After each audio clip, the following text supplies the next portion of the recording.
Welcome in, everyone. I'm your host, Gabe Yoakum, and this is Tradecraft. On the podcast, I talk to people who are incredibly good at what they do. Together, we take a deep dive into the distilled passion that makes successful people successful. Equal parts informative, interesting, and inspiring, we hope. We want you to walk away having learned something and feeling duly entertained. To that end, my guest this week is your prototypical stranger in a strange land. A wrestling fan through marriage, Dana Massie found herself thrust from a life managing properties to building a merchandise empire, and these days finds herself at the dual helm of marketing and merchandise chief for one of the largest professional wrestling companies, and my personal favorite, in the entire world. Today, we will explore the kind of dedication, sacrifice, and just plain old hard work it takes to do all of the above and raise a family all in the middle of a global pandemic. Dana Massie, welcome to Tradecraft. Thank you so much. That was such a sweet intro. I love that. It's all true, and we'll dig into it. I generally like to start at the beginning with this sort of thing because it seems to be the most logical starting point. Sure. What was it like to be your friend when you were a kid growing up? I hope enjoyable. I was pretty active. My mom had me in Girl Scouts. I was heavily involved in our church youth group. I played softball for a little bit. I played volleyball. So I had kind of like different groups of friends depending on the activity that was going on. But I had pretty much the same group of friends growing up. We always were trying to stay out of trouble, and we're always chasing different boys around. And now those two things seem to be counterintuitive, but it's one thing I keep telling Matt. I'm like, I hope that that's not something that our daughter takes after me on, because I was definitely boy crazy by the time I hit junior high. So, I mean, we're halfway through elementary school with Courtney, so I'm dreading that. But anyways, I hope that everybody thinks I was a good friend as a kid. I think I did an okay job. I had a lot of fun as a kid.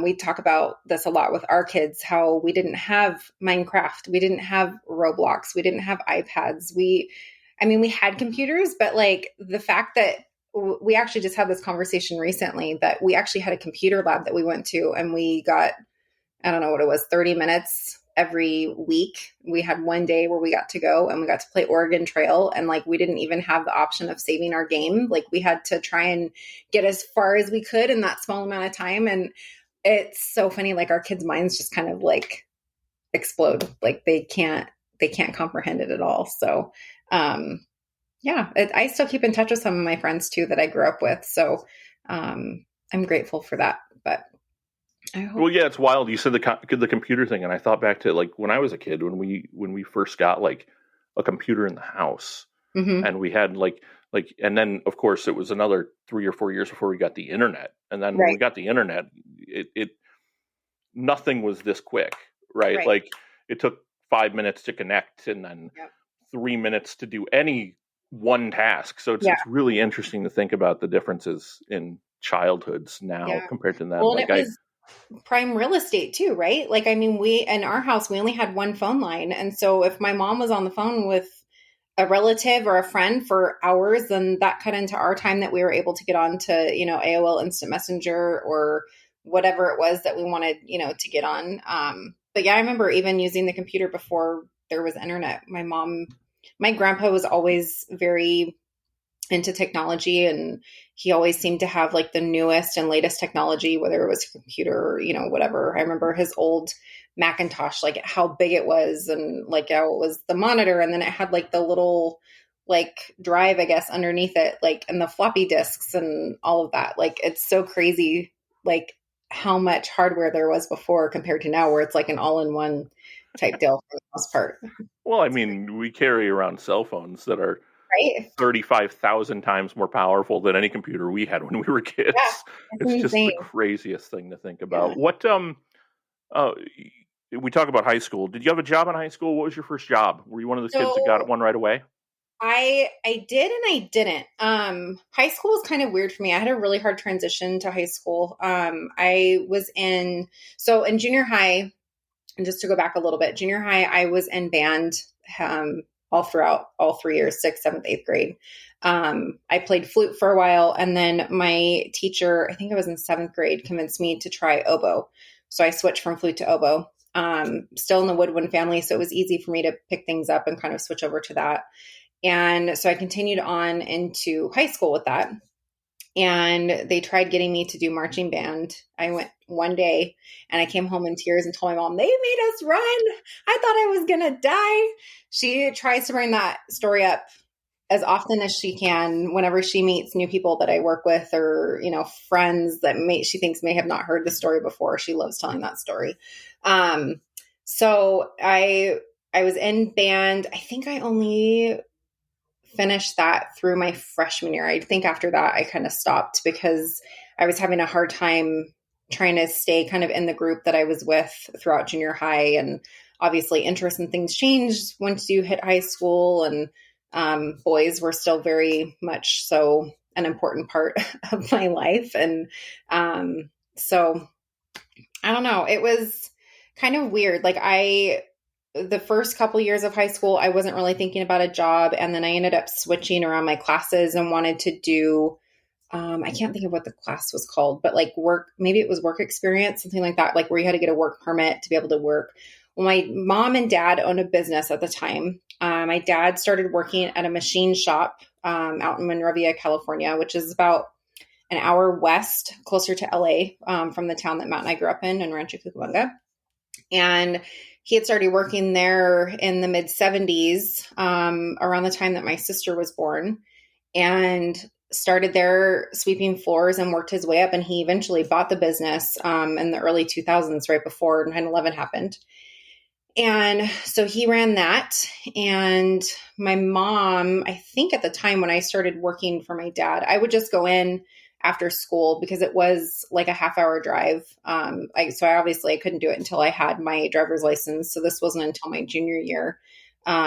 Started driving out there just to make some extra money. And my parents, were getting tired of me asking them for money every time that we wanted to go to the mall with our friends and shop. And so they're like, okay, we have no problem, with you going out, but you need to start kind of making your own money. You have a car now. You need to be able to pay for gas. And so started working a little bit. Things actually got kind of interesting at that job. So I started working just like as a receptionist, kind of. There were only two people in the front office. It was me and then an office manager. And while I was there, I noticed that something was off with her.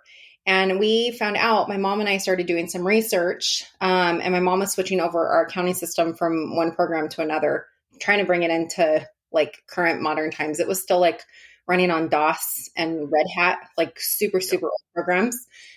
We found out that this office manager was actually embezzling from the company. And so here I am, 16, 17 years old, and discovering like, what? Somebody's stealing from our business? Like, this is crazy. So we had that whole drama. And then my mom at the time was working for our church as our youth director. And she ended up leaving that job and coming and, taking over the role of office manager just to help my dad out and get everything back on track. And it was a huge mess. So I was working there as much as I could, continued working there after I graduated from high school too. At one point I was working full time there. I was working there my hours were supposed to be from like 8 to 4:30, but, I was horrible. I wouldn't roll in there until like 10, 11 o'clock in the morning. I figured, I work for my parents. I can make my own hours. I don't need to be there at the right time. So learned quite a bit working there. Granted, working with my parents, my mom and dad were both my boss. But it was a very hard lesson learned. And I realized after my mom and I working so close together, because I was still living at home at the time too. I didn't move out until a couple years later. So I was literally with my mom and dad, more so my mom, because my dad was out in the shop, doing what he does out there. My mom and I were in the same office, however many hours a week that we were working. And I realized, okay, I'm with her literally 24/7. I'm at home with her. I'm carpooling with her to work most days when I can get my lazy butt out of bed and out of the house when they leave. And then I'm at work with her all day. So I pushed through, did it for as long as I could. Matt at the time started working with us too. I'm kind of jumping ahead a little bit, but he started working there for a little bit just to kind of help fill in some of the gaps. He had been working with his dad in construction, but his dad was kind of losing out on some business too. Things have slowed way down by this point. This was like 2006, 2007, when everything kind of went down the housing market. So, his dad's not as busy, obviously, then Matt's not working. He's not making any money. He was wrestling at the time, but not anything that, he was able to actually do anything with. It wasn't enough for him to not have another job. So he worked with us for a little bit. And then I decided at some point that I needed to get out on my own. So I ended up leaving there and got into property management. So, but that was, like I said, I started working there, I think in 2002, 2003. And then I was there through 2010, I think is when I left for my property management job. So kind of skipped a little bit ahead, but that was a huge part of my high school life, was having to get out there after school and working for a few hours. And my senior year, I only had a half day for classes. So I was out by 11:30 or 12.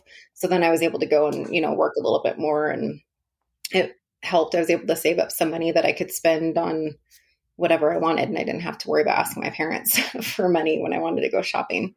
But Matt and I met the summer between my junior and senior year. And we had grown up together. We always had mutual friends, but for whatever reason, we never made like a true connection. He and one of my close friends in sixth grade or seventh grade, he's a year older than us.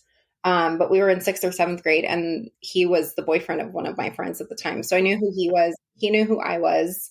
I always thought he was cute, but like, again, our paths never really actually crossed. Like we never hung out with the same people at the same time. And then I will never forget, I think he actually talks about this in his book. My freshman year, he was a sophomore. We were at a football game, and our friends knew that I had a crush on him. And so some of my friends talked to some of his friends, and they set us up down by the concession stands, like to introduce ourselves to each other. And we just kind of said hi. And then he like took off, like just left me standing there, like totally embarrassing.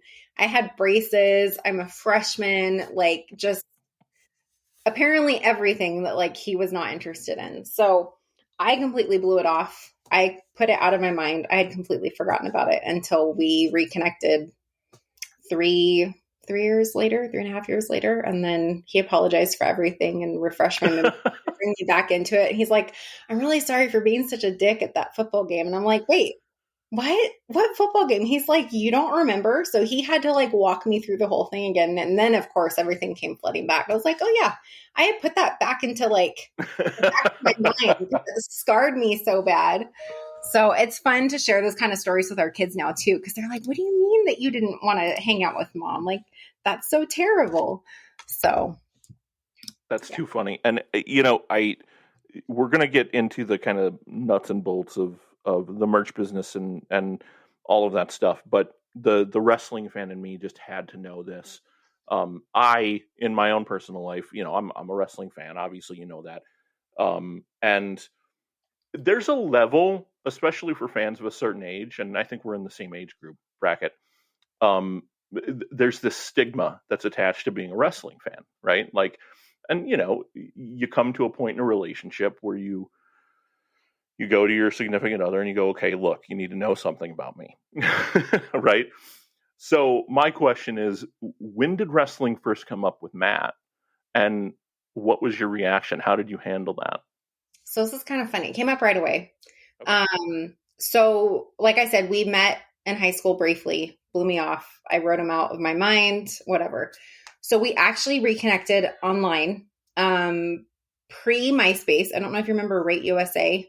It was like a hot or not basically site. And so you made your profile, and you had, most of the time you made like a collage with like 20 different pictures of the greatest shots that you have of yourself. And so I was clicking through, and I came across a profile, and it said, look at my abs.